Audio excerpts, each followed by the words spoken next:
Untuk memenuhi nilai ujian akhir semester mata kuliah Public Speaking and Presentation, berikut adalah jawaban saya.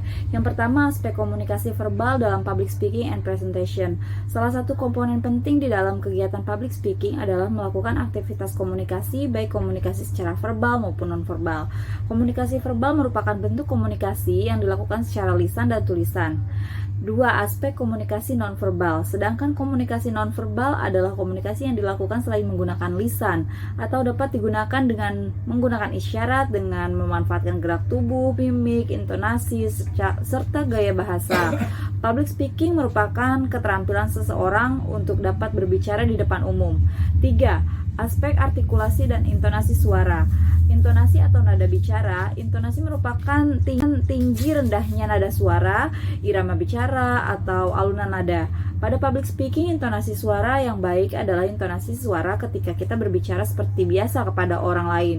Waspadalah penggunaan intonasi yang cenderung monoton juga dapat membuat audiens atau pendengar merasa bosan.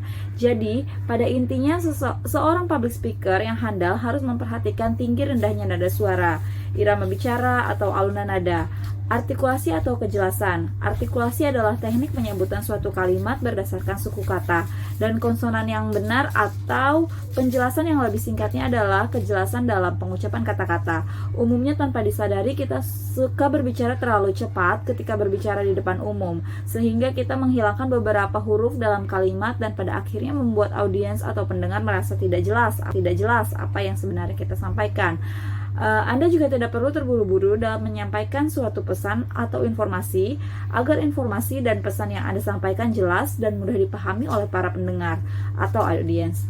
Lalu bagaimana caranya agar artikulasi kita dapat jelas dan mudah dimengerti?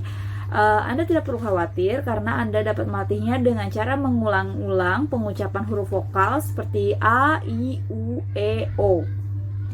Yang keempat, aspek mengenal audiens. Mengenali siapa audiens Anda merupakan proses penting dalam membangun bisnis. Jika Anda tidak mengenali siapa audiens Anda, maka produk yang Anda buat bisa jadi tidak akan berhasil terjual di pasaran. Alasan pertama, membangun sebuah bisnis, membuat suatu produk atau jasa juga pasti untuk menyelesaikan suatu permasalahan yang banyak dialami oleh orang lain. Jika Anda tidak tahu siapa audiens Anda, maka solusi siapa yang Anda selesaikan dengan produk yang Anda buat. Kira-kira seperti itulah pentingnya mengenali audiens. Seolah sedang membangun suatu bangunan, mengenali audiens sama seperti membangun fondasi yang kokoh agar bangunan yang nantinya dibangun akan tetap berdiri kokoh, tidak peduli kejadian apapun yang akan terjadi di masa depan. Yang terakhir, aspek lainnya yaitu